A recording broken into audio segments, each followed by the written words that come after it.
Kumusta po kayo mga minamahal naming taga-subaybay? Sana po ay nasa mabuti kayong kalagayan. Samahan niyo po akong muli sa isang panibagong paglalakbay ng puso. Isang kwentong magpapaalala sa atin na kahit sa pinakamadilim na sulok ng buhay, laging mayroong bagong umaga na naghihintay.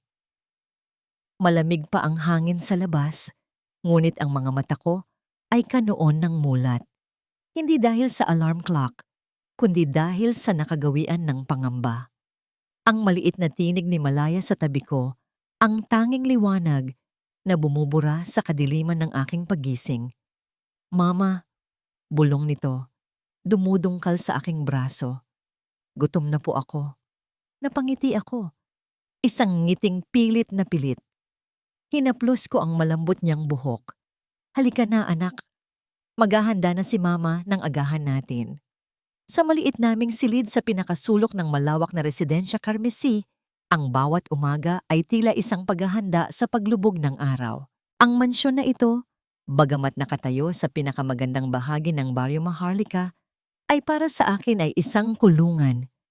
Ang mga mamahaling kasangkapan, ang mga makikinang na chandelier, ang mga nagtataasang pader, lahat ay paalala ng aking mababang kalagayan. Nagluto ako ng simpleng sinangag at pinirito ang isang itlog. Ito lang ang kaya ng aming budget. Habang naghahain, hindi ko maiwasang isipin kung ano kaya ang kinakain ni Malaya kung narito ang kanyang ama. Ngunit ang mga tanong na yon ay paulit-ulit ko nang itinatapon sa hangin, tulad ng mga tuyong dahon na walang patutunguhan. Mama, bakit po hindi pa umuwi si Papa? Tanong muli ni Malaya. Ang mga mata niyang kasing linaw ng umaga ay puno ng pagtataka. Napalunok ako. May mahalaga lang siyang inaasayos anak. Babalik din siya. Ang mga salitang yon ay parang alikabok sa aking lalamunan. Biglang nagbago ang ekspresyon ni Malaya. Ang kanyang sigla ay napalitan ng takot. Alam na niya ang tunog na yon. Ako man nanigas ang buong katawan. Pumasok si Madam Dayan. Ang kanyang mabangong pabango ay sumalubong sa amin na parang isang babala. Nakasuot siya ng mamahaling gown. Ang kanyang ngiti ay kasing lamig ng yelo. Ano na naman tong amoy ng pagkaluto ng isda sa kusina na yan, Alonza? Tanungin niya. Hindi man lang tumitingin sa amin. Nakatuon ang tingin sa kanyang kuko na pininturahan ng pula. Hindi ba't sinabi ko na sa'yo na panatilihing malinis at walang amoy ang paligid dito? Lalo na't nandito ang bisita natin mamaya. Nanginginig ang mga kamay kong inalis ang pinagkainan. Patawad po, Madam Dian. Agahan ko lang po para makakain na si Malaya. Tumingin siya sa anak ko. Ang kanyang mga mata ay nanlilisik. At siya na naman, akala ko ba'y ipinagbabawal ko ang paglalaro niya sa hapagkainan? Tingnan mo ang damit niya. Punong-puno na naman ng mumo. Hindi ka marunong mag-alaga, Alonza. Naramdaman ko ang pag-init ng aking pisngi. Gusto kong sumagot. Gusto kong isigaw na hindi niya karapatang husgahan ang pagiging ina ko. Ngunit ang mga salita ay bumabara sa aking lalamunan. Ang tanging nagawa ko ay hilahin si Malaya papalapit. Hinahaplos ang kanyang likod. Ubusin mo na ang iyong agahan, anak. Mahina kong sabi habang pinipigilan ang sarili na huwag umiyak. Ang bawat salita ni Madam Dayan ay parang patak ng asido na dumudurog sa aking pagkatao. Sa sandaling iyon, habang yakap ko si Malaya, ramdam ko ang kanyang panginginig. Nais ko siyang protektahan sa lahat ng hirap at sakit. Ngunit sa pagitan ng aking mga bisig, hindi ko maiwasang tingnan ang malaking salamin sa dingding. Nakita ko ang aming refleksyon, isang babae at isang bata, nakatayo sa isang malaki at malamig na tahanan, na para bang mga anino lamang na dumalaw sa isang lugar na hindi nila dapat naroroon. At sa isang iglap, may nahagip ang aking mata sa dulo ng malaking hallway. Isang figura, nakatayo lamang doon, tahimik, nakatingin sa direksyon namin. Siya si Ginoong Sinag-Reyes. Nakita ko ang kanyang mukha sa unang pagkakataon. Nang malapitan, Isang mukha na hindi nagpapakita ng kahit anong emosyon, tila isang maskara. Ngunit sa mga sandaling iyon, sa pagitan ng lamig ng mansyon at ng pait ng aking damdamin, tila may isang kakaibang kuryente na dumaloy sa pagitan namin. Isang tingin na hindi ko maipaliwanag. Umalis si Ginoong Sinag sa pasilyo na parang isang anino. Ang kanyang pagkawala ay nag-iwan ng isang malalim na katahimikan, mas nakakabingi pa kaysa sa mga sigaw ni Madam Dayan kanina. Nagpatuloy ako sa aking mga gawain. Pilit na iwinawak sa isip ang kanyang tingin, ngunit ito'y nakatatak na sa aking balintataw. Habang naglilinis ako sa sala, si Malaya naman ay tahimik na naglalaro sa isang sulok. Binigyan ko siya ng ilang lumang laruan, mga bagay na pinagsawaan na ng mga pamangkin ni Ginoong Sinag. Masaya na siya doon. Ang kanyang tawa ay ang tanging musika na nagbibigay kulay sa malamig na bahay na ito. Sa gitna ng sala, sa ibabaw ng isang mamahaling mesang gawa sa naira, ay nakatayo ang isang porselanang florera. Ito ay kulay asul at puti. May mga disenyo ng dragon at phoenix. Sabi ng dati naming kasambahay, ito raw ay isang antique na nagkakahalaga ng higit pa sa buong buhay ko. Ito ang paboritong palamuti ni Madam Dayan sa buong bahay. Kaya naman, ito ang pinakaiiwasan kong bagay. Malaya anak, huwag kang lalapit dyan. Ha? Paalala ko, ang boses ko ay halos pabulong. Opo, mama, sagot niya habang abala sa paglalaro. Nagpatuloy ako sa pagwawalis. Ang aking likod ay nakatalikod sa kanya. Ngunit ang aking mga tainga ay nakatutok sa bawat galaw niya. Ang tiwala ay isang bagay na hindi ko kayang ibigay ng buo sa loob ng bahay na ito. At doon, sa isang iglap, nangyari ang kinatatakutan ko. Ang tunog ay parang isang bomba na sumabog sa gitna ng katahimikan. Binitiwan ko ang walis. Ang aking puso ay biglang umakyat sa aking lalamunan. Dahan-dahan akong lumingon. At doon, nakita ko si Malaya, nakatayo sa gitna ng mga basag na piraso ng porselana. Ang kanyang paboritong bolang goma ay gumulong malapit sa paanan ng mesa. Ang kanyang mga mata ay nanlalaki sa takot. Ang kanyang muka ay namumutla. Mama, nagsimulang mangilid ang luha sa kanyang mga mata. Bago pa ako makagalaw, isang sigaw ang umalingaw-ngaw mula sa itaas ng hagdanan. Anong nangyari dito? Si Madam Dian.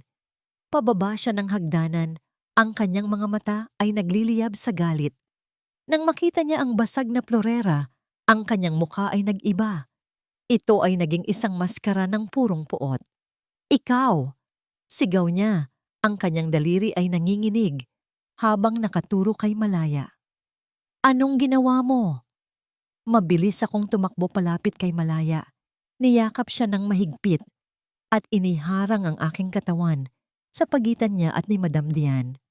Ang panginginig ng aking anak ay ramdam na ramdam ko sa aking mga braso. Patawad po, madam. Aksidente lang po. Ako na po ang bahala. Babayaran ko po. Pagmamakaawa ko, ang aking boses ay nanginginig. Tumawa si Madam Dayan, isang tawang walang kagalakan. Babayaran?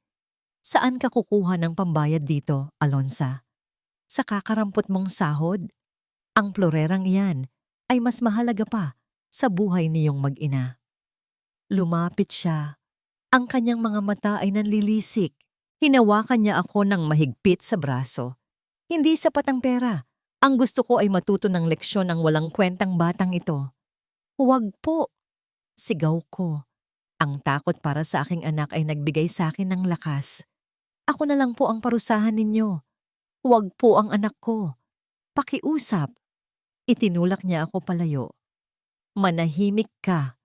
Dahil sa kapabayaan mo, nasira ang pinakamahalagang pag-aari ko. Titingnan natin kung paano ka magmamakaawa kapag sinabi ko kay Sinag na palayasin kayo ngayon din at sampahan ng kaso. Ang bawat salita niya ay parang isang suntok sa aking sikmura. Ang pagkawala ng trabaho, ang posibilidad na makulong, ang kahihiyan, lahat ay bumuhos sa aking isipan. Ngunit nang makita ko ang mukha ni Malaya na puno ng luha at takot, nawala ang lahat ng yon. Ang tanging natira ay ang pagmamahal ng isang ina.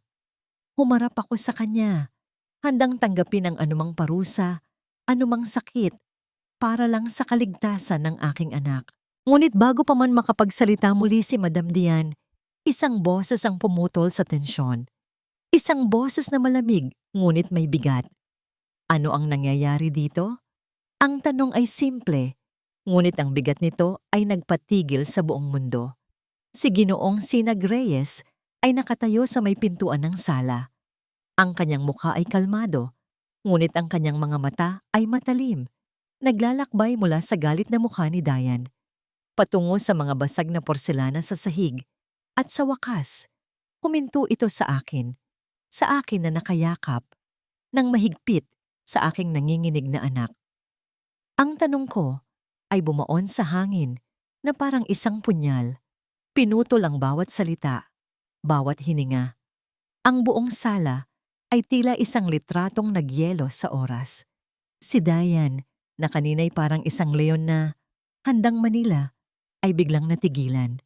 Ang kanyang galit ay napalitan ng pagkagulat at pagkatapos ay ng isang matamis, ngunit pekeng ng ngiti nang makita ako. "Sinag, darling," sabi niya. Ang kanyang boses ay biglang naging malambing. Isang tunog na alam kong ginagamit niya lang kapag may kailangan siya. "Mabutit dumating ka.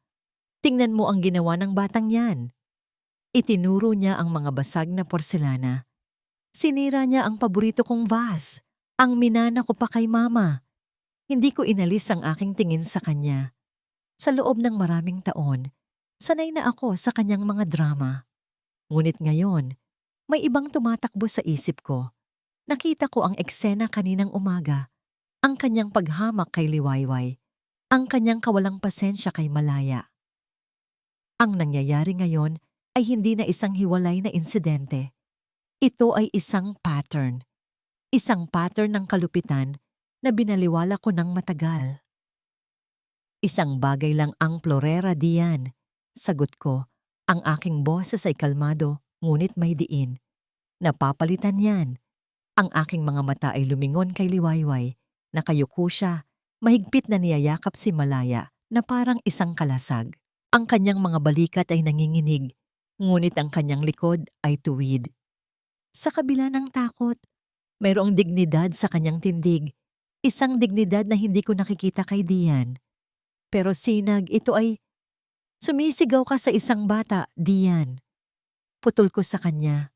Ang lamig sa aking boses ay hindi maitatago. Narinig ko ang lahat mula sa aking opisina. Ang isang bagay ay maaring mabayaran. Pero ang takot na inilalagay mo sa puso ng isang bata? Paano mo babayaran yun? Natigilan si Dayan. Ang kanyang pekeng ngiti ay nawala, napalitan ng hindi makapaniwalang ekspresyon. "Anong sinasabi mo? Kinakampihan mo sila kaysa sa akin? Sa nobya mo?" "Ang pinoprotektahan ko ay ang tama," mariin kong sabi. "At ang nakikita ko sa iyo ngayon ay hindi tama."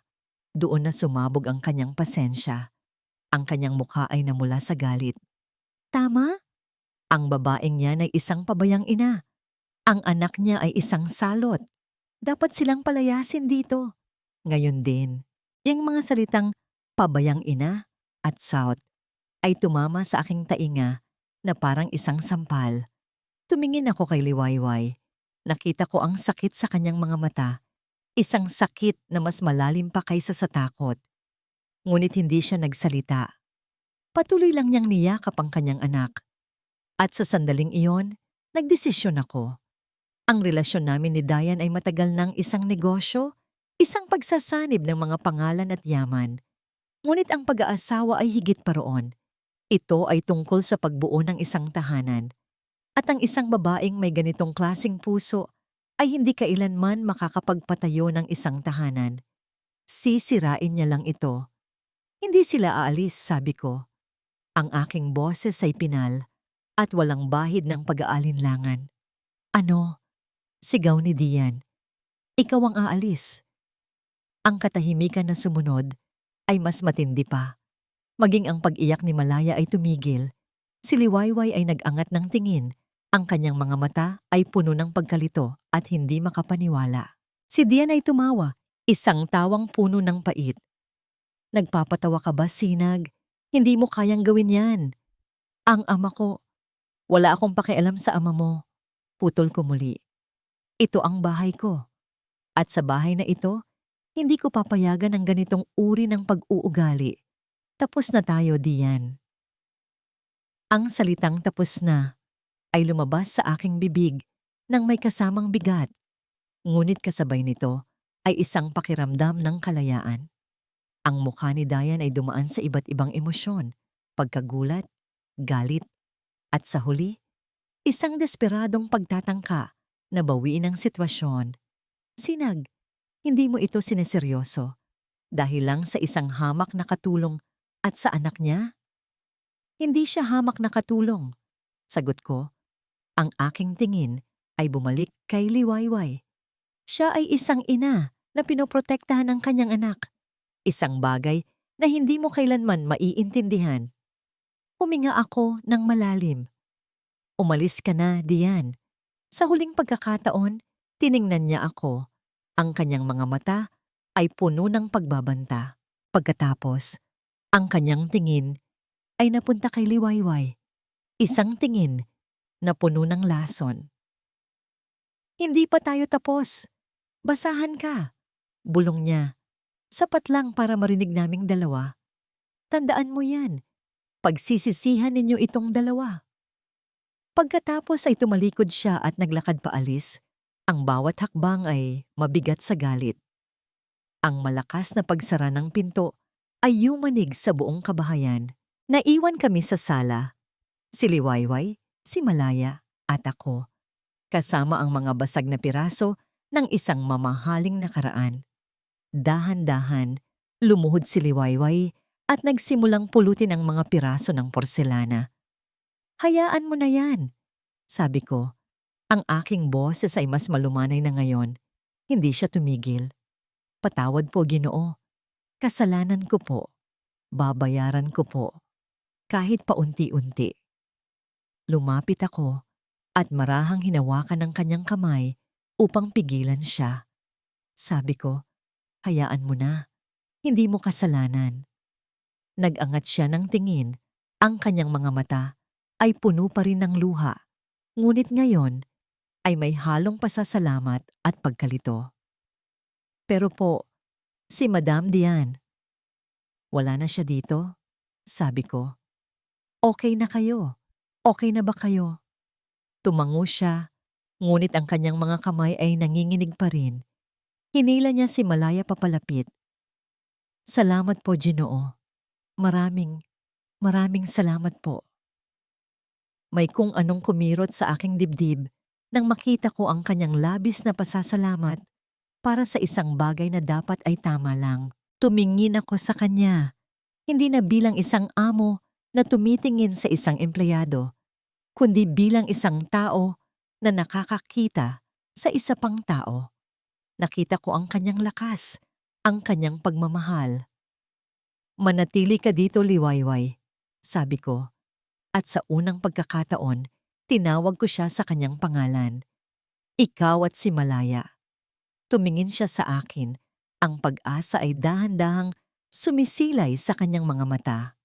Pero, dagdag ko, may bago akong kondisyon.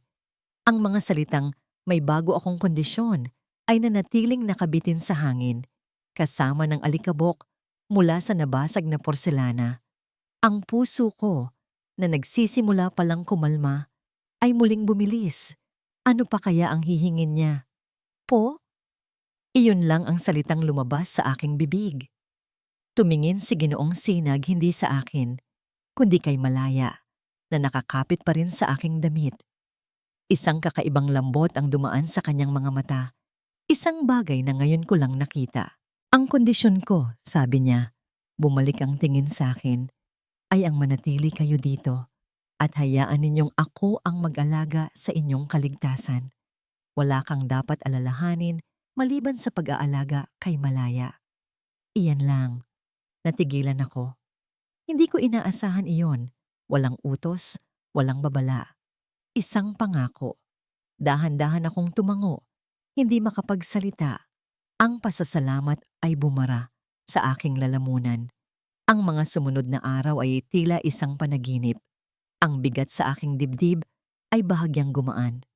Wala na ang nanlilisik na mga mata ni Madam Diane. Wala na ang kanyang masasakit na salita. Ang mansyon ay naging tahimik, payapa. Sa unang pagkakataon, sa loob ng maraming buwan, nakahinga ako ng maluwag. Nakita kong muling ngumiti si Malaya ng walang takot. Ang kanyang mga halakhak ay umalingaw-ngaw sa malalawak na pasilyo na dati puno ng tensyon. Ngunit alam ko, sa kaibuturan ng aking puso, na ang kapayapaang ito ay marupok. Isang manipis na yelo na anumang oras ay maaring mabasag at hindi ako nagkamali. Nagsimula ito sa mga tingin. Kapag sinusundo ko si Malaya sa eskwelahan, napapansin ko ang mga ibang nanay na nagbubulungan habang nakatingin sa akin. Mga tingin na puno ng panghuhusga. Sa palengke, ang dating pala kaibigang tindera ay naging malamig. Halos hindi ako tinitingnan sa mata. May problema po ba? Tanong ko sa kanya minsan. Wala. Mabilis niyang sagot. Ngunit ang kanyang mga mata ay nagsasabi ng ibang kwento. Isang gabi, habang natutulog na si Malaya, hindi ako mapakali. May kung anong bumabagabag sa akin. Binuksan ko ang aking luma at gasgas ng telepono. Pumasok ako sa Facebook group ng aming baryo, ang Barrio Maharlika Community Board. At doon, nakita ko ito. Isang post mula sa isang pekeng account. Blind item. Sino itong simple at kawawang kasambahay sa isang malaking mansyon sa ating baryo na umakyat na raw ang posisyon mula sa pagiging yaya, naging ahas na raw at inagaw ang mayamang fiancé ng kanyang amo. Ginagamit pa raw ang kanyang anak para makuha ang awa ng lalaki. Mag-ingat sa mga social climber na nagpapanggap na biktima. Ahas sa damuhan ka user-friendly. Hindi ako makahinga. Ang mga salita ay tumalon mula sa screen at sinampal ako. Bawat komento sa ilalim ng post ay mas masakit pa. Kilala ko yan. Siya yung yaya sa Residensya Carmesi. Nakita ko yan sa palengke. Mukha namang disente. Yun pala. Kawawang bata. Ginagamit ng sariling ina. Hindi nakapagtataka. Ganyan talaga ang mga mahihirap. Gagawin ang lahat para sa pera. Ang aking mga kamay ay nanginginig. Ang telepono ay halos mahulog mula sa aking pagkakahawak. Ito na yon. Ito ang ganti ni Diane. Hindi niya ako sinaktan ng pisikal. Sinisira niya ang tanging yaman na meron ako, ang aking pangalan, ang aking dignidad. Kinabukasan, naging mas malala ang lahat. Umuwi si Malaya mula sa eskwelahan. Ang kanyang mga mata ay namumugto. Hindi niya ako kinibo. Anak, anong nangyari? Tanong ko, lumuhod sa harap niya. Umiling lang siya. Ang mga luha ay nagsimulang tumulo sa kanyang mga pisngi. Sabi po ni Ana, wag na daw po niya akong lalaruin. Bakit daw anak? Mahinahon kong tanong kahit na kinakabahan na ako. Kasi daw po, sabi ng mama niya. Masama ka raw pong tao, mama. Humikbi siya. Masama po ba kayo, mama? Ang tanong na yon ay parang isang kutsilyo na bumaon ng diretso sa aking puso. Niyakap ko siya ng mahigpit, pinipigilan ang sarili kong mga luha. Paano ko ipapaliwanag sa isang 6 na taong gulang ang kasamaan ng mundo? Hindi anak, hindi masama si mama. Bulong ko. Mahal na mahal ka ni mama. Sa mga sandaling iyon, ang galit ay nagsimulang pumalit sa aking takot. Galit kay Diane. Galit sa ama niya. Galit sa lahat ng taong hinuhusgahan ako nang hindi nalalaman ang katotohanan. Ngunit ano ang magagawa ko? Isa lang akong hamak na kasambahay. Sila ay makapangyarihan. Ilang araw kong hindi nakita si Ginoong Sinag. Laging sinasabi ng mga katulong na abala siya sa opisina. Ang aking pag-iisa ay lalong naging mabigat. Pakiramdam ko, ang mga pader ng mansyon ay unti-unting lumalapit. Sinasakal ako. Isang gabi, habang nag-aayos ako sa kusina, naramdaman kong may tao sa aking likuran. Liwayway! Napatalon ako sa gulat. Si Ginoong Sinag. Ang kanyang muka ay seryoso. May bakas ng pag-aalala sa kanyang mga mata. Ginoo! Nautal ako. Hindi siya nagsalita. May kinuha siya mula sa kanyang bulsa. Isang maliit na kahon. Inabot niya ito sa akin. Nag-aalangan ko itong kinuha at binuksan. Isang bagong telepono. Simple lang. Ngunit malayo sa luma kong unit. Para saan po ito? Nagtataka kong tanong. Tumingin siya sa paligid. Tila tinitiyak na walang nakakarinig. Lumapit siya ng bahagya. Ang kanyang boses ay halos pabulong. Ang mga Vergara, mas mapanganib sila kaysa sa inaakala mo. Nalaman ko ang ginagawa nila. Huminga siya ng malalim. Itapon mo ang luma mong telepono. Ito ang gamitin mo. Ang numero ko lang ang nakasave dyan. Kung may mangyari, kung may kailangan ka, ako lang ang tatawagan mo. Naiintindihan mo. Tumango ako. Ang aking puso ay kumakabog ng malakas. Tumingin siya nang diretso sa aking mga mata. Ang kanyang tingin ay matalim at puno ng kahulugan. Makinig ka, liwayway, sabi niya. Ang kanyang boses ay mababa ngunit mariin. Mula ngayon marahil ay kakailanganin mo ito. Tumingin siya sa akin. Huwag kang magtitiwala kahit kanino. Maliban sa akin. Huwag kang magtitiwala kahit kanino. Maliban sa akin. Ang mga salitang binitiwan ko kay Liwayway ay umalingaw-ngaw sa aking isipan habang nakaupo ako sa aking opisina, napapaligiran ng katahimikan ng gabi. Ang pag-aalala sa kanyang mga mata, ang panginginig ng kanyang mga kamay nang tanggapin niya ang telepono. Ang mga yon ay nag-iwan ng isang marka sa akin. Hindi na ito tungkol sa isang florera. Hindi na ito tungkol sa pagpapatalsik kay Dayan. Ito ay naging mas personal. Ang mga Vergara ay hindi tumigil sa mga chismis sa social media. Alam ko iyon. Ang ganitong uri ng paninira ay laro lang para kay Dian. Ngunit ang kanyang ama, si Judge Hiraya Vergara, ay ibang klase. Siya ay isang ahas na gumagalaw sa ilalim ng damo, gumagamit ng batas bilang kanyang kamandag. At hinihintay ko ang kanyang susunod na galaw. Hindi nagtagal, dumating ito. Isang hapon, habang abala ako sa mga papeles ng kumpanya, tumawag ang aking abogado. Sinag, sabi ni Attorney De Leon, ang kanyang boses ay seryoso. May problema tayo. O mas tamang sabihin, may problema ang isa sa mga empleyado mo. Sino? Tanong ko, kahit na may hinala na ako kung sino ang tinutukoy niya. Isang Liwayway Alonza, nakatanggap siya ng subpena. May nag-file ng reklamo laban sa kanya mula sa dati niyang pinagtrabahuhan. Estafa. Napahigpit ang hawak ko sa telepono. Estafa. Pagnanakaw. Isang krimen na maaring magpakulong sa isang tao. Imposible, mariin kong sabi. Sino ang nag-file? Ang may-ari ng isang maliit na karinderya sa kabilang bayan kung saan siya nagtrabaho 3 taon na ang nakalipas. Paliwanag ni attorney. Ang nakapagtataka Sinag ay biglaan ang pag-file at ang abogadong humahawak sa kaso ay mula sa isang law firm na kilalang may koneksyon kay Judge Vergara. Doon na luminaw ang lahat. Ito na yon, ang laro ni Judge Vergara. Hindi niya ako kayang atakihin ng direkta, kaya't ginagamit niya ang pinakamahinang target, si Liwayway. Pinapalabas niyang may kredibilidad ang mga chismis na si Liwayway ay talagang isang magnanakaw at manloloko. Huwag kang mag-alala, Sinag. Maliit na kaso lang ito, madaling madismiss kung walang matibay na ebidensya. sabi ni attorney. Hindi, mabilis kong sagot. Huwag mong ituring na maliit na kaso ito. Labanan mo ito na parang buhay natin ang nakasalalay. Gamitin mo ang lahat ng resources ng kumpanya at pupunta ako sa hearing. Nagkaroon ng sandaling katahimikan sa kabilang linya. Sigurado ka, Sinag?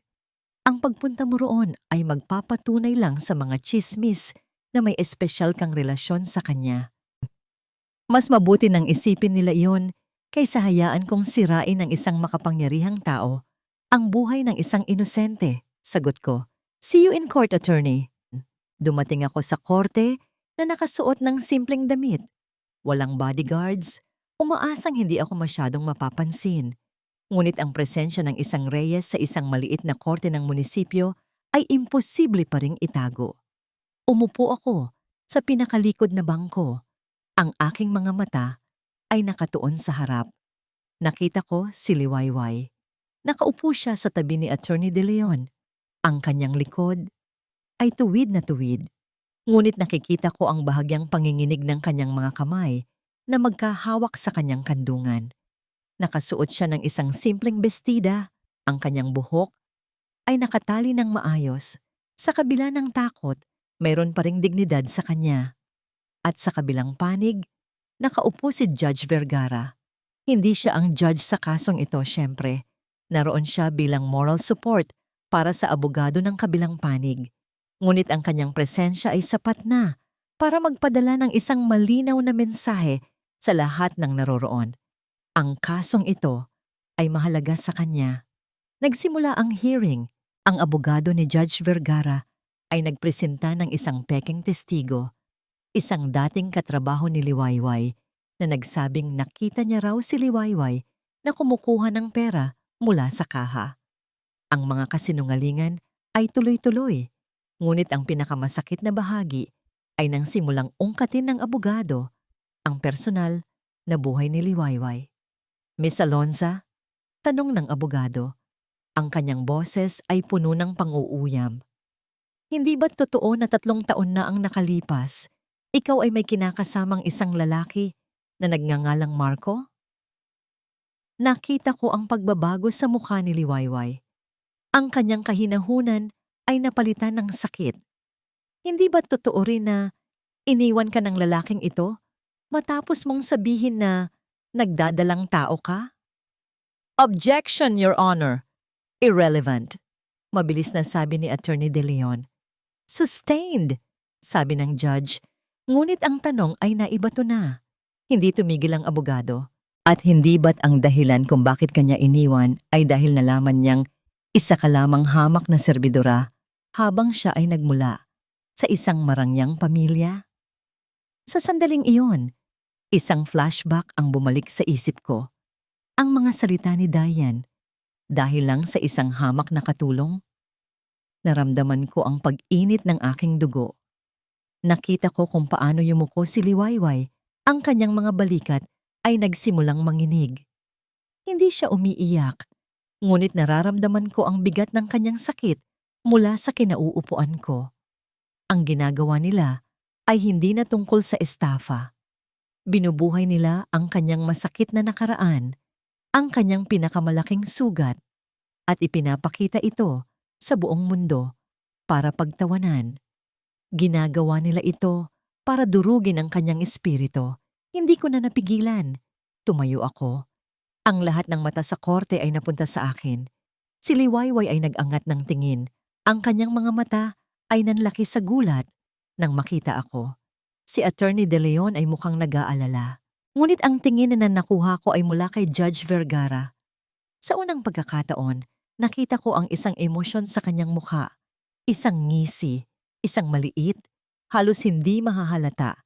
Ngunit puno ng tagumpay ng ngisi. Tila sinasabi niya, nahulog ka sa bitag ko.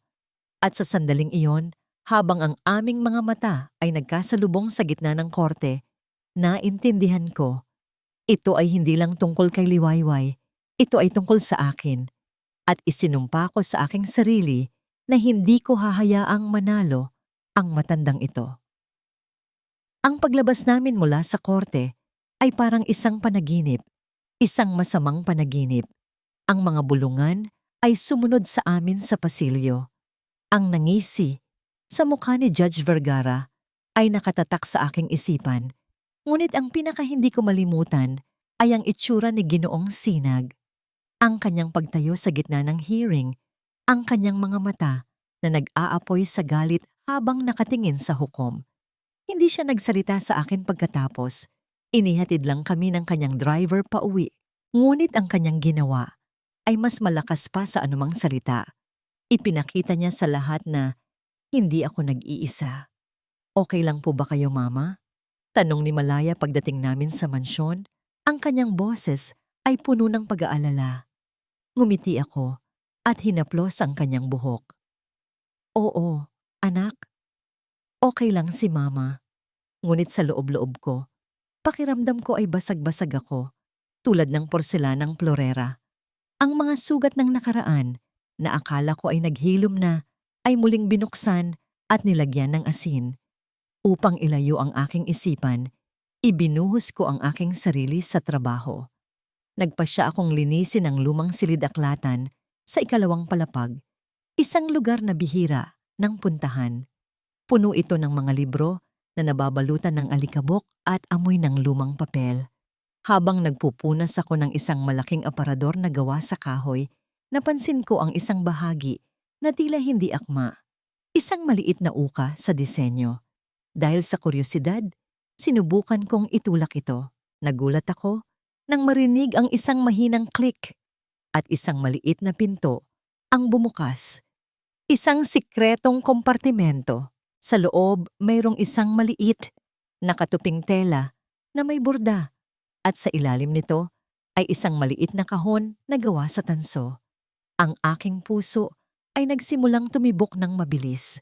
Pakiramdam ko ay may natuklasan akong isang bagay na hindi dapat makita. Kinuha ko ang kahon at maingat na binuksan ito. Sa loob ay may ilang mga lumang litrato at isang nakatuping sulat. Ang unang litrato ay nagpapakita ng isang masayang mag-asawa, isang magandang babae na may malambing na ngiti, at isang gwapong lalaki na may mapagmahal na tingin. Ang babae ay kahawig ni Ginoong Sinag, ang kanyang mga magulang. Ang isa pang litrato ay nagpapakita ng tatlong tao, ang mag-asawang Reyes, at sa tabi nila ay isang mas batang lalaki, nakangiti ng malapad, si Judge Hiraya Vergara. Napakunot ang noo ko. Magkaibigan sila? Kinuha ko ang sulat. Ang papel ay naninilaw na at ang tinta ay medyo kumukupas na. Ito ay sulat ni kamay ng ina ni Ginoong Sinag para sa kanyang asawa.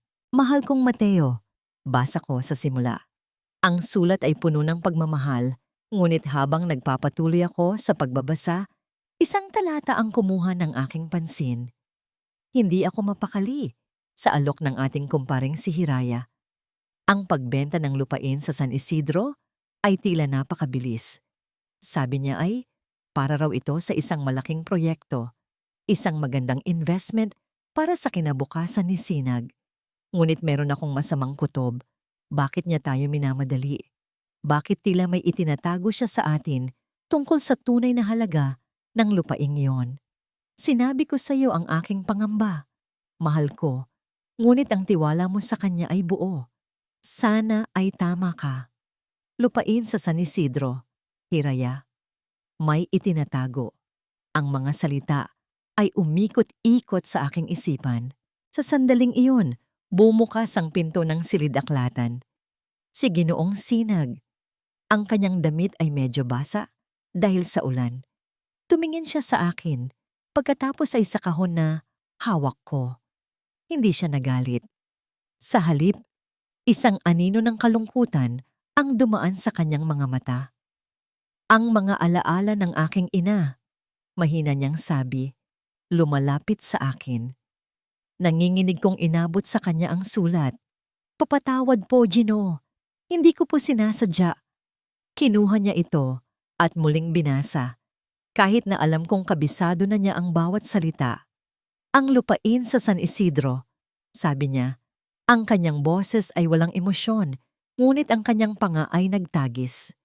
Ang araw na pumirma si Papa sa kasulatan ng pagbebenta kay Judge Vergara ay ang araw din na sila na aksidente. Nanlaki ang aking mga mata. Aaksidente? Iyon ang opisyal na ulat.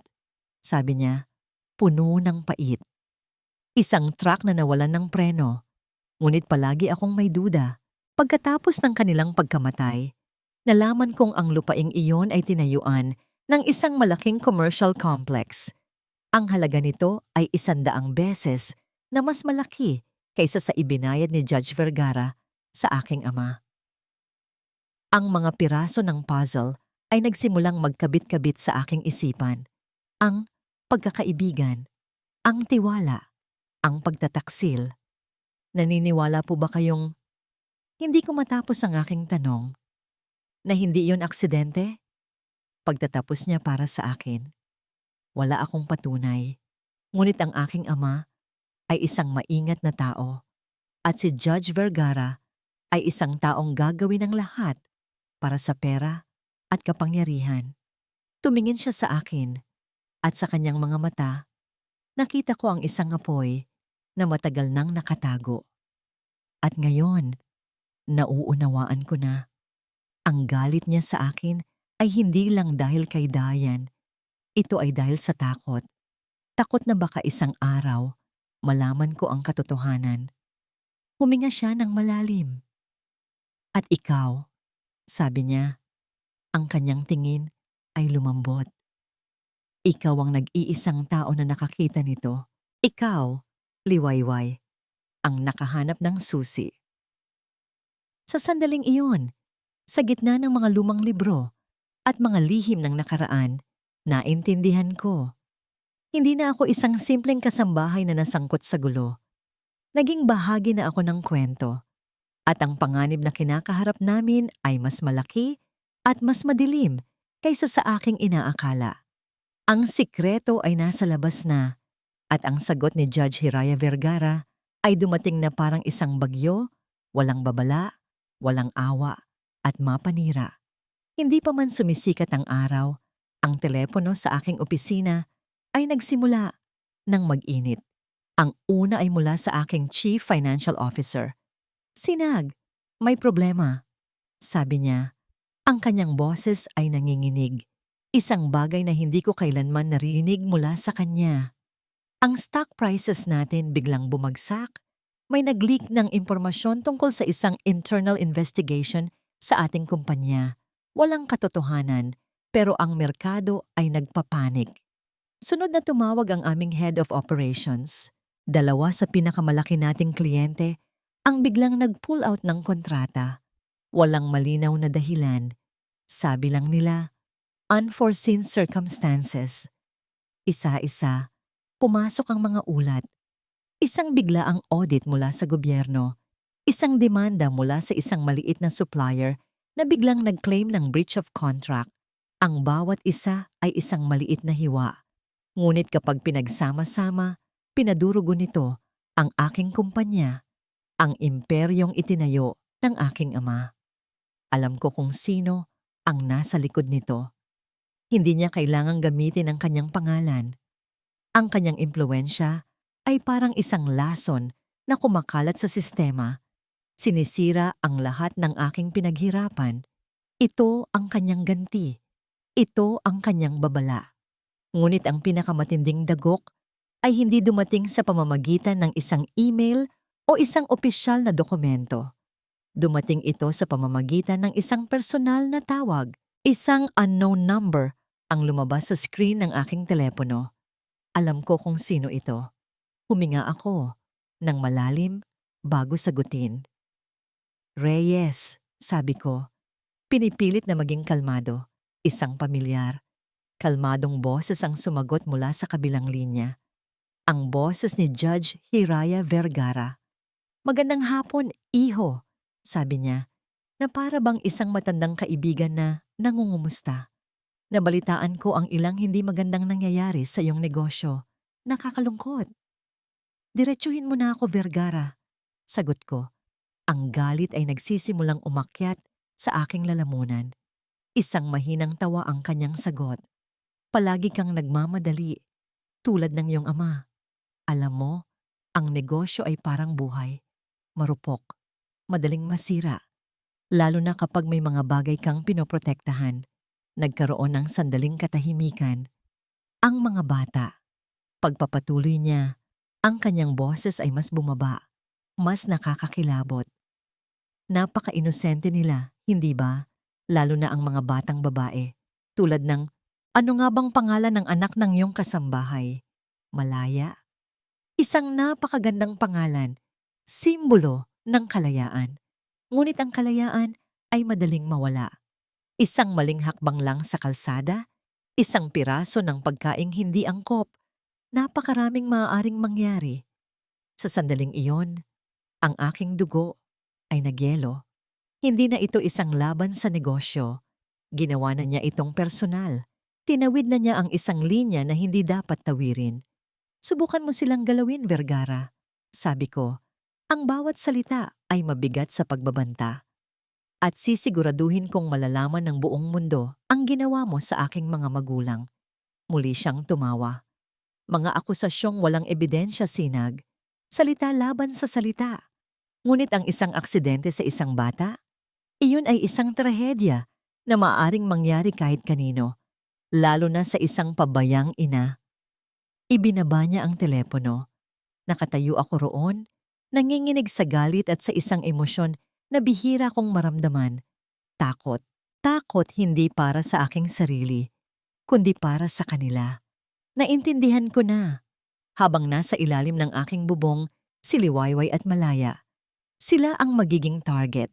Ang aking mansyon na dapat sanay kanilang kanlungan ay naging isang kulungan na may bullseye sa gitna. Kinagabihan, ginawa ko ang pinakamabigat na desisyon sa aking buhay. Pinuntahan ko si Liwayway sa kanyang silid. Gising pa siya. Tinutulungan si Malaya sa kanyang takdang aralin. Ang kanilang payapang sandali ay isang matalim na kabalintunaan sa kaguluhang bumabalot sa akin. Liwayway, sabi ko, ang aking boses ay halos hindi lumabas. Kailangan ninyong umalis. Ang lapis sa kamay niya ay nahulog. Tumingin siya sa akin. Ang kanyang mga mata ay puno ng pagkalito at sakit. Pipo, may nagawa po ba akong mali? Umiling ako, hindi makatingin ng diretso sa kanya. Wala. Ginagawa ko ito para protektahan kayo. Hindi na kayo ligtas dito. Ipinaliwanag ko sa kanya ang banta. Hindi na nagtago ng anumang detalye. Nakita ko ang takot na gumuhit sa kanyang mukha. Ngunit pinalitan din ito ng isang matatag na determinasyon. Ang determinasyon ng isang ina. Saan po kami pupunta? Tanong niya. Ang kanyang boses ay nanginginig ngunit hindi nagmamakaawa. Iyon ang tanong na pumatay sa akin. Wala akong maibigay na sagot. Kahit saan ko sila ipadala, kung alam ko, malalaman din ni Vergara. Sa ngayon, sabi ko, iniabot sa kanya ang isang sobre na puno ng pera. Kailangan ninyong magtago. Pumunta kayo sa isang lugar na hindi ko alam. Huwag ninyo akong tatawagan gamit ang teleponong yan. Itago ninyo. Gagamitin lang natin yan kapag handa na akong labanan siya. Kapag ligtas na kayong bumalik. Ang sakit sa kanyang mga mata ay halos hindi ko makayanan. Ito ay isang pagtataksil sa aking pangako. Ngunit ito ang tanging paraan. Nang gabing iyon, sa gitna ng malakas na buhos ng ulan, pinanood ko mula sa bintana ng aking opisina habang lihim na umalis ang isang taxi mula sa likurang gate. Sa loob, si Liwayway, yakap-yakap ang natutulog na si Malaya. Dala ang isang maliit na bag. Pakiramdam ko ay pinunit ang isang bahagi ng aking pagkatao. Ako, si Sinag Reyes, na kayang bilhin ang lahat, ay hindi kayang protektahan ang dalawang taong pinakamahalaga sa akin. Ako ay walang kapangyarihan. Ang taxi ay nawala sa dilim at sa lakas ng ulan. At sa aking isipan, nakikita ko sila. Humihinto sa isang madilim na eskinita, sa harap ng isang luma at sira-sirang paupahang bahay na may kumukutitap na ilaw. Nakikita ko si Liwayway, Bumababa ng taxi basang-basa ng ulan. Ginagamit ang kanyang katawan para protektahan si Malaya mula sa bagyo. Niyakap niya ang kanyang anak ng mahigpit. Ang kanyang muka ay nakatago sa buhok ng bata. At sa gitna ng unos, sa harap ng isang bagsak na kinabukasan, narinig ko sa aking isipan ang kanyang bulong. Isang pangakong puno ng sakit at tapang. Magiging maayos din ang lahat, Malaya. Bulong niya sa hangin. Pangako ni Mama. Ang aming bagong tahanan ay isang maliit na kwarto sa ikatlong palapag ng isang lumang gusali. Masikip, amoy kulob, at iisang bumbilya lang ang nagsisilbing ilaw. Ang malambot na kama sa mansyon ay napalitan ng isang manipis na banig sa sahig. Ito ang aming bagong katotohanan. Ito ang barubal, ang magulong lugar kung saan kami itinapon ng tadhana. Sa unang gabi, habang yakap ko ang natutulog na si Malaya, hindi ko mapigilang umiyak ng walang tunog. Ang bawat patak ng luha ay isang tanong. Ano na ang gagawin namin? Paano ko bubuhayin ang aking anak sa ganitong lugar? Ngunit kinabukasan, nang magising ako sa sinag ng araw na tumatagos sa maliit na bintana at makita ang payapang mukha ni Malaya, ang lahat ng aking takot ay napalitan ng isang matinding determinasyon. Para sa kanya, lalaban ako. Mama, castle po ba natin ito? Tanong niya isang umaga. Ang kanyang mga mata ay bilog sa pagkamangha habang tinitingnan ang mga bitak sa pader. Napangiti ako. Isang tunay na ngiti sa unang pagkakataon sa loob ng maraming araw. Lumuhod ako at niyakap siya. Oo anak, ito ang ating munting kaharian. At dito, tayo ang reyna, tayong dalawa. Sa mga sumunod na araw, ang aming munting kaharian ay naging sentro ng aming bagong buhay. Ang perang iniwan ni Ginoong Sinag ay sapat para sa ilang buwang upa at pagkain. Ngunit alam kong hindi iyon magtatagal. Kailangan kong kumilos. Naalala ko ang pangarap ko bago pa man mangyari ang lahat. Isang maliit na kapihan. Isang pangarap na ibinaon ko na sa limot. Ngayon, sa gitna ng kawalan, muli itong nabuhay. Ginamit ko ang isang bahagi ng pera para bumili ng mga sangkap. Isang maliit na kalan, ilang kaldero, kape, asukal, at malagkit na bigas. Gigising ako bago pa man sumikat ang araw.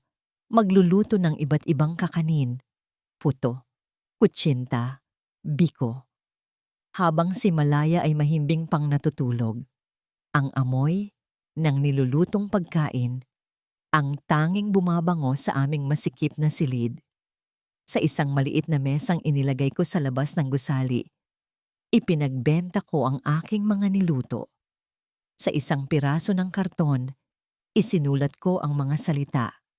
Pag-asa Cafe, mainit na kape, at kakanin na puno ng pagmamahal sa una. Halos walang bumibili.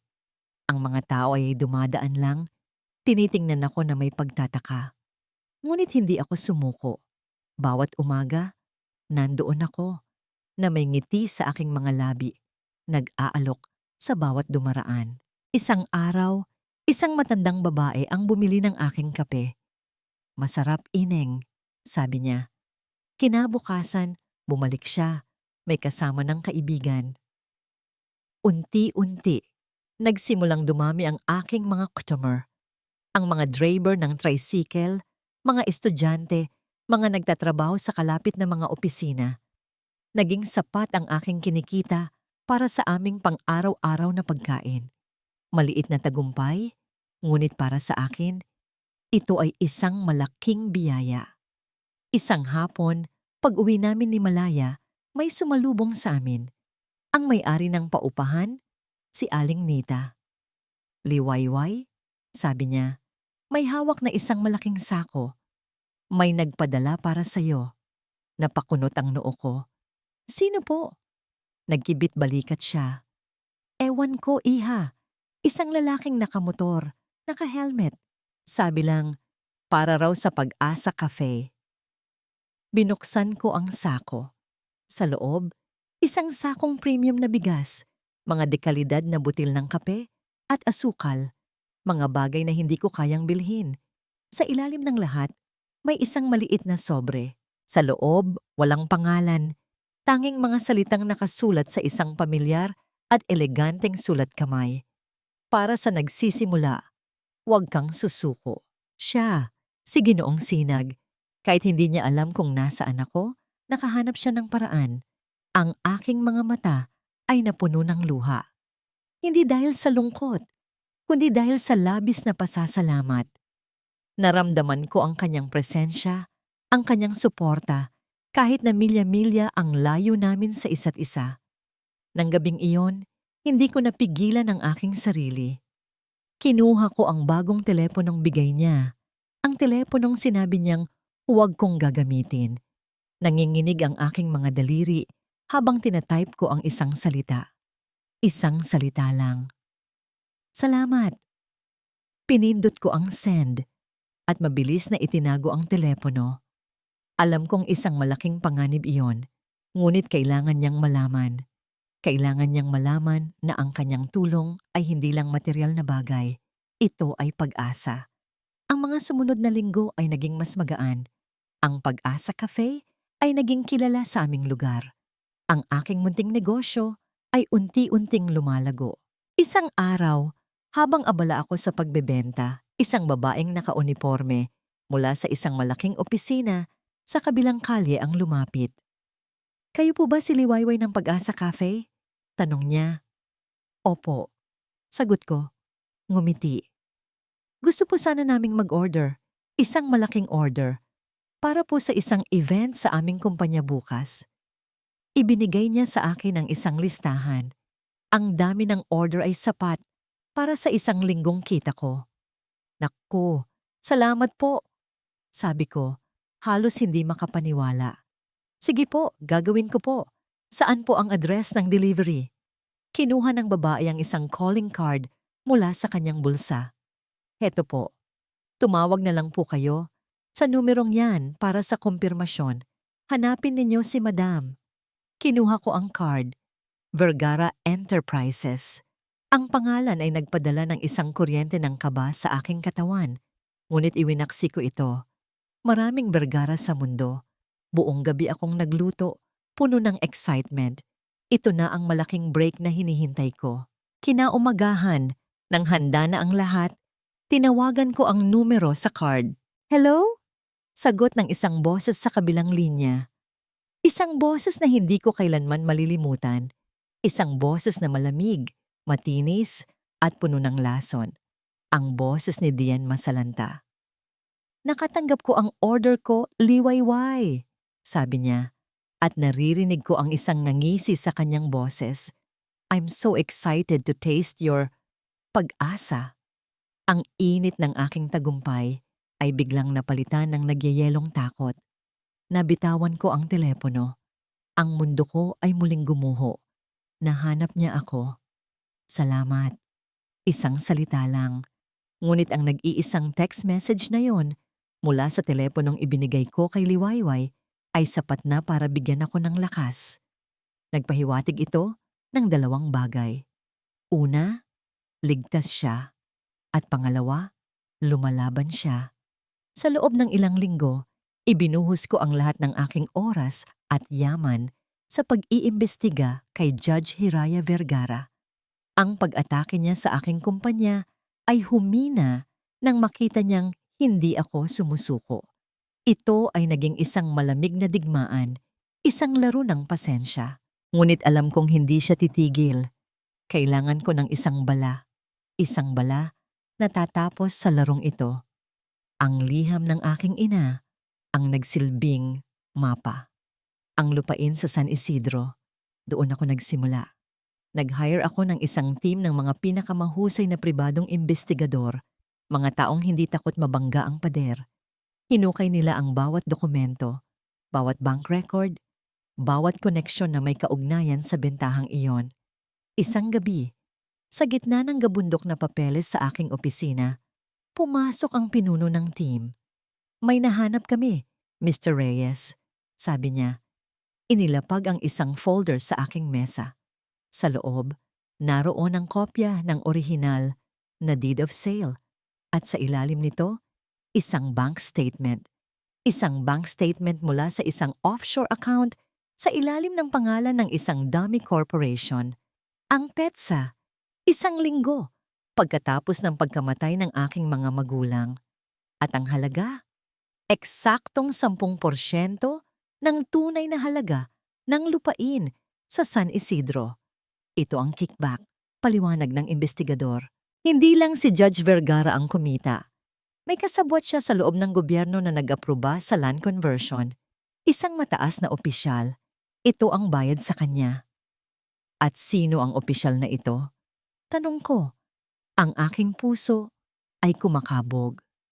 Kasalukuyan na siyang isang senador ng Republika. Ito na yon. Ang bala. Hindi lang isang kaso ng pandaraya, kundi isang malawakang political scandal na yayanig sa buong bansa. Ngunit ang paglalabas nito ay mapanganib. Para akong may hawak na bomba na maaring sumabog sa aking mukha. Sa gitna ng aking pag-iisip, tumunog ang aking personal na telepono. Isang numero na hindi nakarehistro. Isang numero na alam kong hindi dapat tumatawag. Sinag. Ang boses ni Liwayway, puno ng takot. Nahanap niya ako. Ang lahat ng dugo sa aking katawan ay tila bumagsak sa aking mga paa. Mabilis niyang ikinuwento ang tungkol sa order, ang tawag, ang boses ni Dayan. Nasaan ka? Tanong ko. Ang aking boses ay nagiging matigas. Huwag kang aalis dyan. Huwag kang gagawa ng kahit ano. Pupuntahan kita. Hindi. Mabilis niyang sagot. Yun po ang gusto niya. Ang ilabas kayo. Ang ilabas ako. Huwag po kayong mag-alala, Ginoo. May naisip na po akong paraan.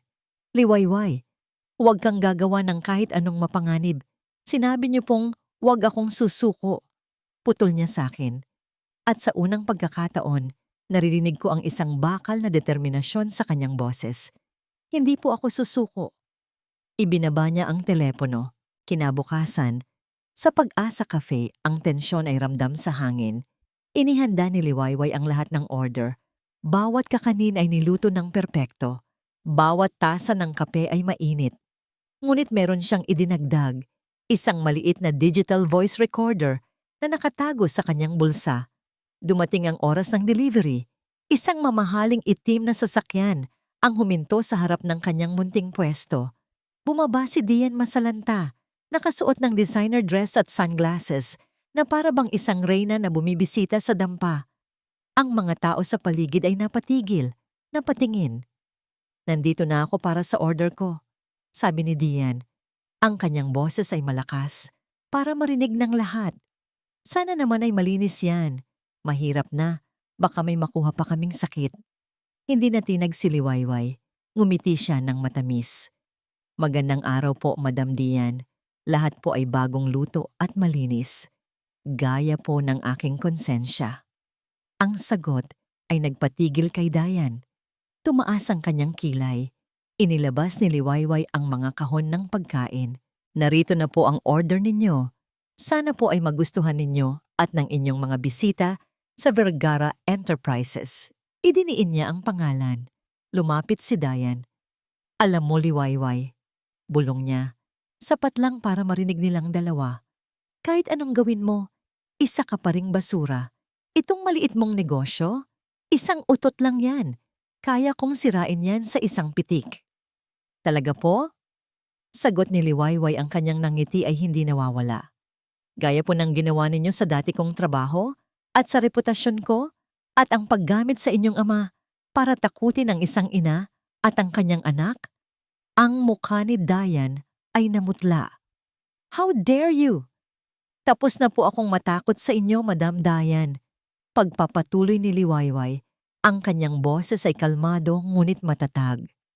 Dahil ang mga taong tulad ninyo, ang kapangyarihan ninyo, ay nakukuha lang sa takot ng iba. Pero kapag ang isang tao ay wala nang natitirang mawawala, wala na rin siyang kinakatakutan. Kinuha ni Dayan ang isang kahon ng puto at itinapon ito sa sahig. Basura! Sigaw niya. Lahat ng ito ay basura, tulad mo. Ang mga tao sa paligid ay nagsimulang magbulungan. Ngunit bago pa man makagawa ng isa pang eksena si Dian, isang pamilyar na boses ang pumutol sa lahat. Sa tingin ko ay may problema dito. Lumingon ang lahat. Si Ginoong Sinag Reyes, nakatayo roon. Kasama ang dalawang unipormadong pulis. Ang mukha ni Dian ay naging abo. Nakita at narinig ng lahat ang iyong paninira at pananakot misma sa lanta. Sabi ni Sinag, ang kanyang boses ay malamig na parang yelo. Itinuro niya ang isang CCTV camera mula sa katabing tindahan na nakatutok mismo sa kanila. At bukod pa riyan, mayroon din tayong recording. Ipinakita ni Liwayway ang voice recorder.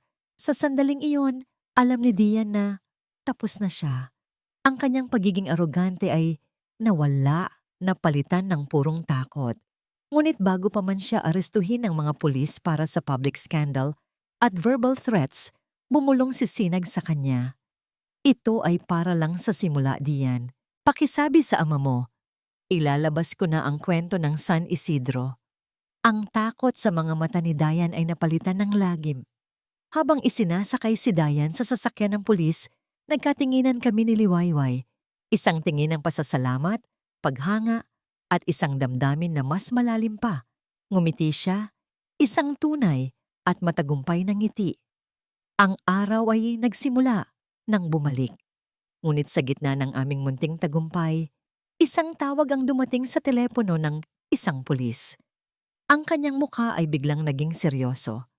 Lumapit siya sa amin. Mr. Reyes, ma'am, may masamang balita. Ano iyon? Tanong ko. Isang bata ang nawawala mula sa kanyang paaralan. Ang pangalan niya, Malaya Alonza. Ang nangiti sa mukha ni Liwayway ay nawala.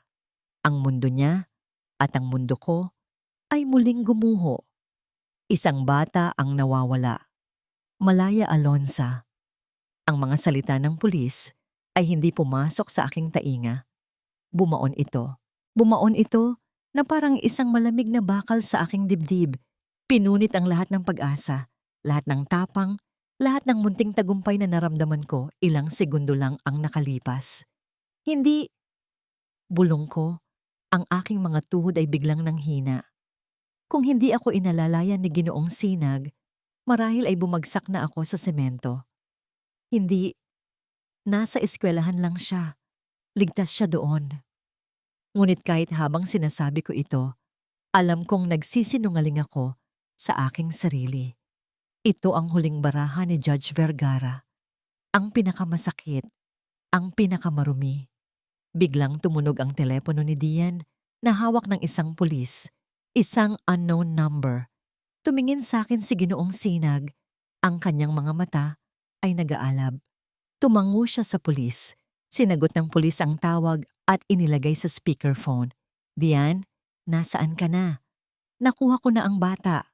Sabi ng isang magaspang na boses sa kabilang linya. Dalhin mo na ang pera dito sa lumang bodega sa Pantalan, Pier 13. At siguraduhin mong mag-isa ka. Kung hindi, sino ito? Malamig na tanong ni Ginoong Sinag. Natigilan ang boses sa kabilang linya. Pagkatapos ay isang pamilyar na tawa ang narinig. Ang tawa ni Judge Hiraya Vergara. Sinag-iho. Mukhang nagkaroon ng kaunting pagbabago sa plano. Sabi niya, ang kanyang boses ay kalmado na may halong panuna. Ngayon, makinig kang mabuti. Ang buhay ng batang iyan ay nasa iyong mga kamay. Ang aking buong katawan ay nanginginig. Gusto kong sumigaw, magmakaawa, ngunit walang boses na lumalabas. Ibibigay mo sa akin ang lahat ng ebidensya na mayroon ka tungkol sa San Isidro. Pagpapatuloy ni Vergara, lahat ng dokumento, lahat ng kopya, at maglalabas ka ng isang public statement na nililinis ang aking pangalan at inaako ang lahat ng di pagkakaunawaan. At syempre, ang lahat ng kaso laban sa anak ko ay dapat mawala, kapalit ng katahimikan at ng bata. Hayop ka! Sigaw ni Sinag, ang kanyang kamao ay nakakuyom. Mayroon kang 1 oras. Sinag, 1 oras. Lumagpas ka at hindi ko na masasagot kung ano ang maaaring mangyari sa Malaya. Ang pagbanggit niya sa pangalan ng aking anak ay ang huling patak. Ang takot sa aking puso ay biglang napalitan ng isang bagay na mas malakas pa, ang galit ng isang ina. Ako ang pupunta, sabi ko. Ang aking boses ay nanginginig ngunit may bigat. Tumingin ako kay Sinag. Ako ang gusto nilang saktan. Ako ang kailangan nilang makita. Pakiusap, Ginoo. Anak ko ang pinag-uusapan. Nag-aalangan si Sinag, ngunit nakita niya ang determinasyon sa aking mga mata. Isang determinasyon na hindi matitinag. Ang bodega ay amoy kalawang at maalat na hangin mula sa dagat. Madilim sa loob, tanging ang sinag ng buwan na tumatagos sa mga butas sa bubong ang nagsisilbing ilaw.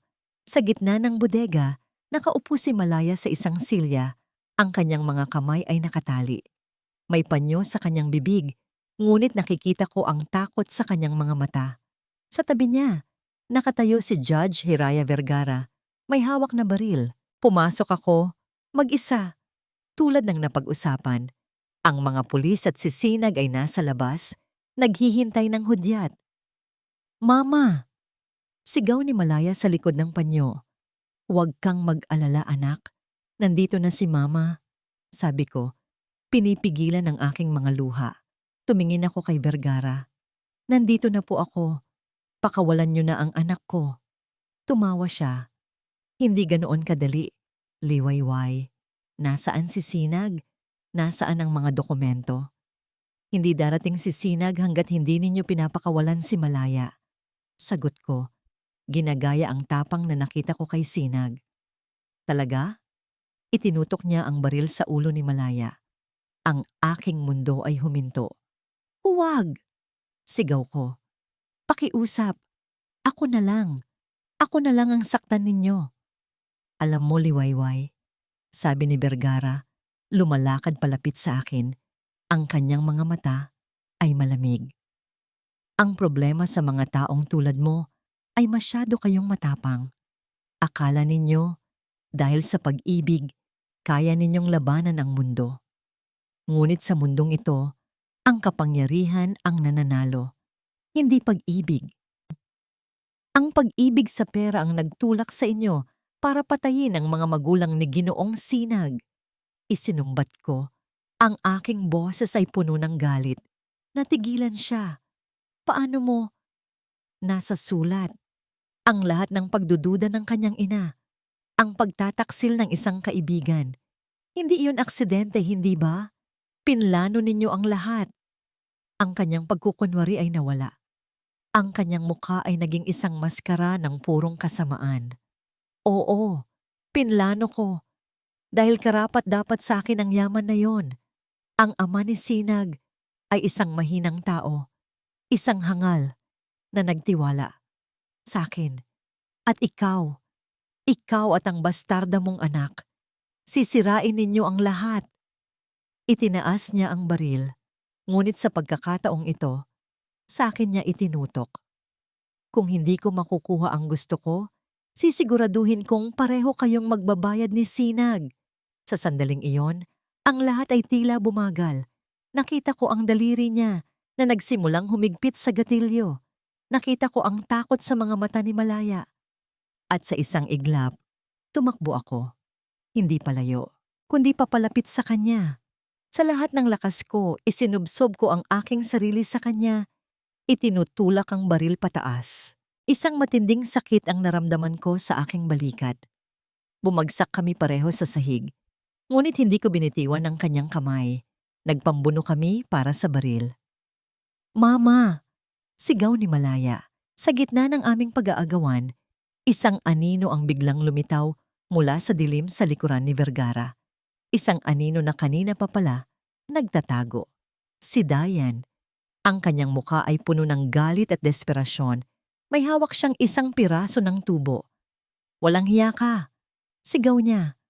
Sinira mo ang buhay namin. Itinaas niya ang tubo, handang ihampas sa akin.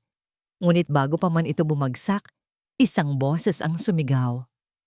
"Dayan, huwag!" Sisinag. Kasama ang mga pulis. Sumugod sila papasok. Huli na ang lahat. Sa galit ni Dayan, ibinagsak niya ang tubo. Ngunit sa huling sandali, sa pag-ikot ni Vergara, hindi ako ang tinamaan, kundi ang kanyang sariling ama. Bumagsak si Judge Vergara, walang malay. Si Dayan ay natigilan, ang tubo ay nabitawan, ang kanyang mga mata ay nanlalaki sa ginawa niya. Mabilis na tumakbo si Sinag papunta sa akin. Pinupunit ang kanyang damit para itali sa aking sugat. Kasabay nito, kinalagan ng mga pulis si Malaya. "Mama! Mama!" Umiiyak na tumakbo si Malaya sa aking mga bisig. Niyakap ko siya. Nang mahigpit gamit ang aking isang braso, hinalikan ng kanyang buhok, nilalasap ang pakiramdam na ligtas na siya. "Okay lang, anak," bulong ko, habang ang aking paningin ay nagsisimulang manlabo. "Okay na ang lahat. Ligtas ka na." Tumingin ako kay Sinag na nakatingin sa akin na may halo-halong sakit at pag-aalala. Hinawakan ko ang kanyang kamay. "Salamat," sabi ko. Bago ako tuluyang lamunin ng dilim, ang unang bagay na bumungad sa aking paggising ay ang amoy ng antiseptic at ang kulay puti. Puti ang mga pader, puti ang kumot, puti ang uniforme ng nurse na nagche-check sa aking dextrose. Sa tabi ng aking kama, isang figura ang tahimik na nakaupo. Nagbabasa ng libro para sa isang maliit na batang natutulog sa kanyang kandungan. Si Liwayway. Nang maramdaman niyang gising na ako, marahan niyang ibinaba ang libro. Ngumiti siya, isang ngiting pagod, ngunit totoo. "Gising ka na pala." Mahina niyang sabi, maingat na inilipat si Malaya sa sofa. "Gaano ako katagal?" Tanong ko. Ang aking lalamunan ay tuyo. "2 araw?" Sagot niya. Inaabutan ako ng isang basong tubig. "Medyo malalim ang sugat mo sa balikat. Pero sabi ng doktor, magiging okay ka rin.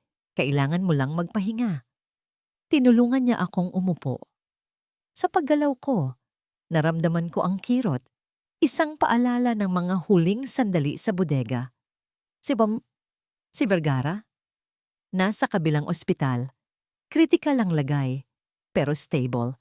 Si Dia naman ay nasa kulungan na, nahaharap sa maraming kaso. Paliwanag niya. At ang ebidensya mo, nasa kamay na ng mga awtoridad. Lumabas na sa balita.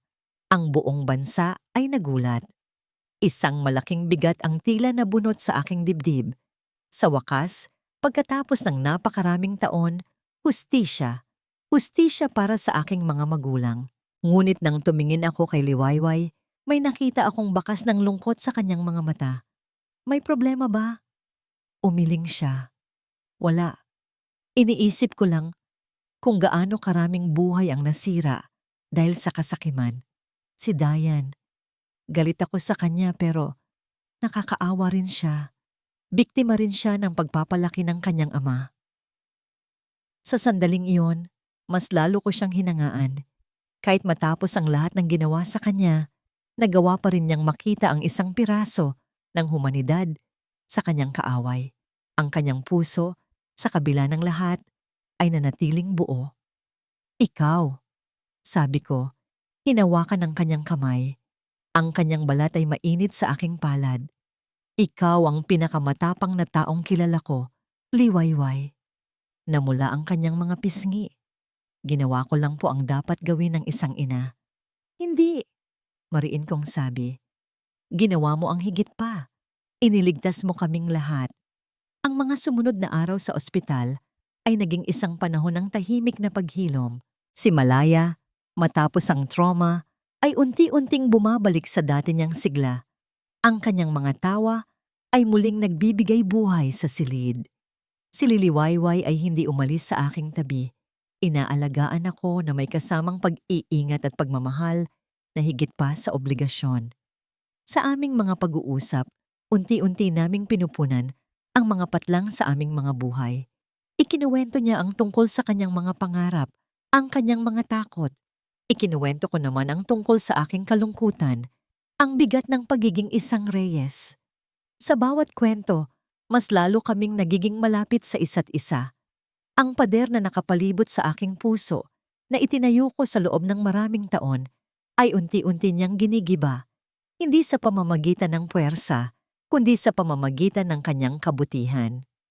Isang hapon, habang naglalaro si Malaya sa labas, kasama ang isang nurse, naiwan kaming dalawa. Ang sikat ng araw ay ginintuan, nagbibigay ng mainit na liwanag sa silid. Sinag, sabi niya, ang unang pagkakataon na tinawag niya ako sa aking pangalan nang walang Ginoo. Ngayong tapos na ang lahat, ano na ang plano mo? Tumingin ako sa kanya, sa babaeng nagbago ng lahat. Mayroon akong isang plano, pero kailangan ko ng kasama. Napakunot ang kanyang noo. Kasama? Isang business partner, sabi ko. Ngumiti. Narinig ko, mayroon daw isang sikat na cafe sa isang barubal. Ang pangalan ay Pag-asa.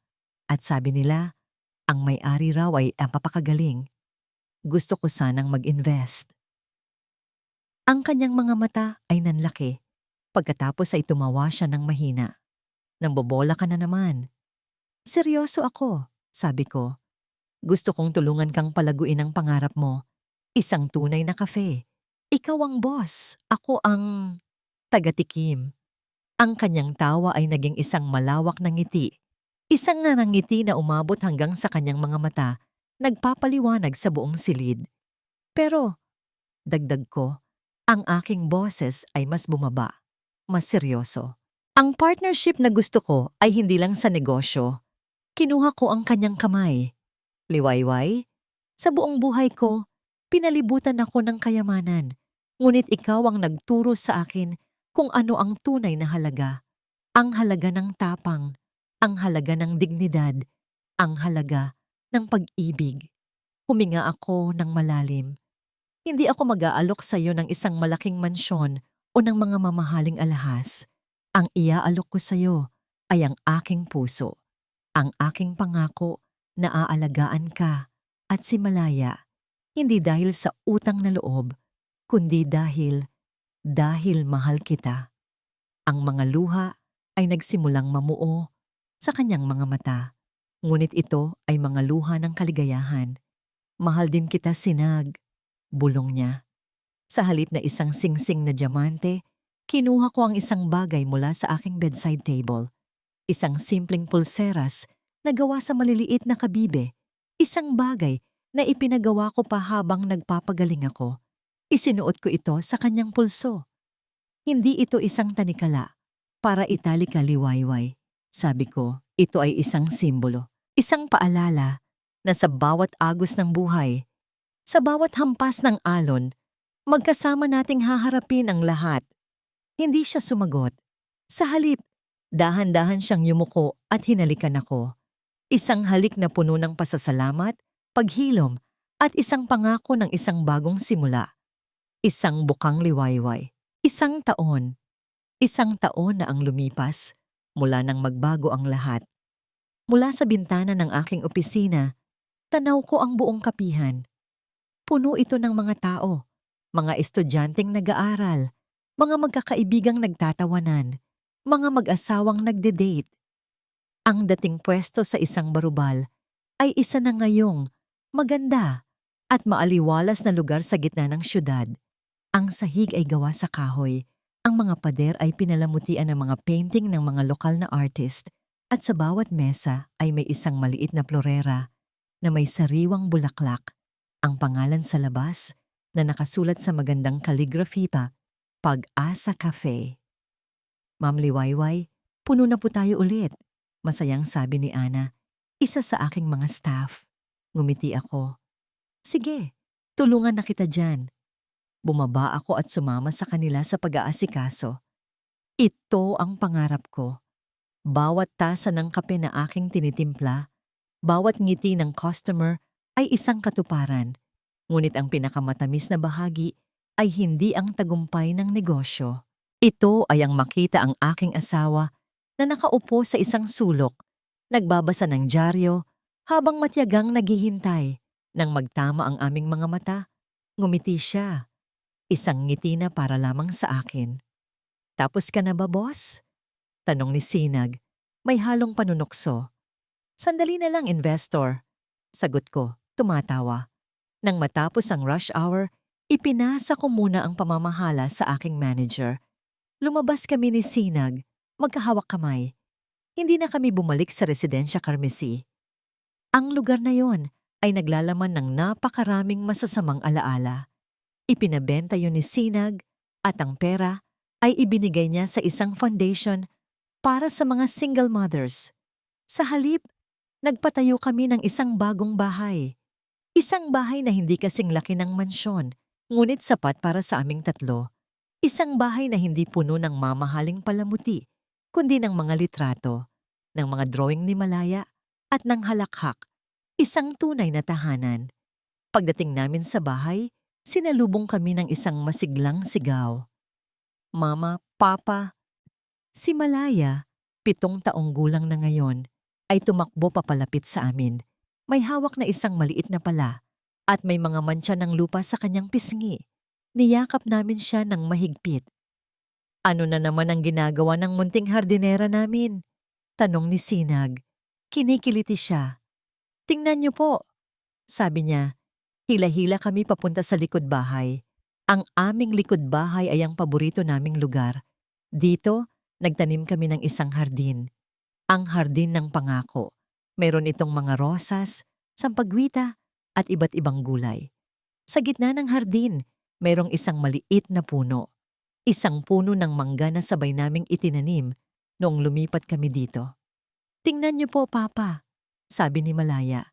Itinuturo ang isang maliit na usbong sa sanga. "May bulaklak na po siya.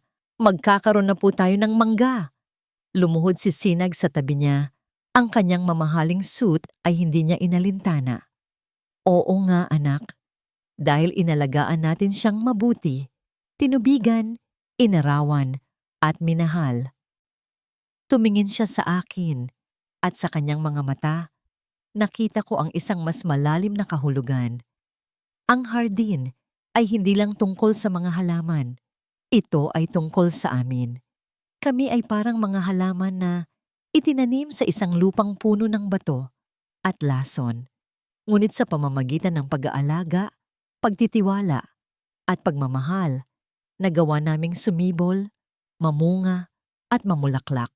Umupo kami sa damuhan, pinapanood ang paglubog ng araw. Si Malaya ay nasa gitna namin.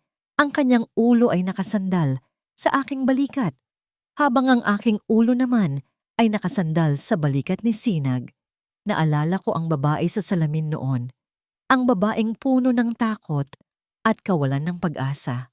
Ang layo na ng narating ko. Ang layo na ng narating namin. "Masaya ka ba, Liwayway?" Tanong ni Sinag. Ang kanyang boses ay isang mahinang bulong. Tumingin ako sa pamilya ko, sa tahanan namin, sa buhay na aming binuo. Ngumiti ako. Isang nangiting nagmumula sa kaibuturan ng aking puso. Higit pa sa masaya. Sa huling sinag ng dapit hapon, sa aming hardin ng pangako, nahanap ko ang aking tunay na bukas. Isang bukas na hindi na isang paglubog, kundi isang walang hanggang bukang liwayway. At dito po nagtatapos ang makulay na kwento ng pag-ibig at pag-asa ni Liwayway at Sinag. Sa bawat isa sa inyo na sumama at sumubaybay sa kanilang paglalakbay, mula sa kaibuturan ng aking puso, maraming salamat. Habang isinusulat ko ang bawat kabanata, para ko na ring naging kasama sina Liwayway at Sinag sa kanilang mga pagsubok at tagumpay. Naramdaman ko ang kanilang sakit, ang kanilang takot, at higit sa lahat, ang kanilang hindi matitinag na pag-asa. Ang kwentong ito ay isang paalala sa ating lahat na ang tunay na dignidad ng isang tao ay hindi kailanman mabibili o matutumbasan ng anumang kayamanan. Ito ay isang paalala na ang pag-ibig na wagas ay hindi tumitingin sa estado sa buhay, kundi sa busilak na puso. Sana po, Sa pagtatapos ng kanilang kwento, may naiwan itong isang munting aral at inspirasyon sa inyong mga puso na kahit sa pinakamadilim na unos, laging may sisikat na bukang liwayway. Ano po ang pinakapumatak na eksena para sa inyo? Anong aral ang inyong dadalhin mula sa kwentong ito? Inaanyayahan ko po kayong ibahagi ang inyong mga saloobin sa comment section sa ibaba. Ang bawat isa sa inyong mensahe ay mahalaga at nagbibigay inspirasyon sa akin. Hanggang sa muli nating pagsasama sa panibagong paglalakbay ng puso at damdamin. Muli, maraming salamat po sa inyong pakikinig. Nagmamahal, Kwentong Damdamin TV.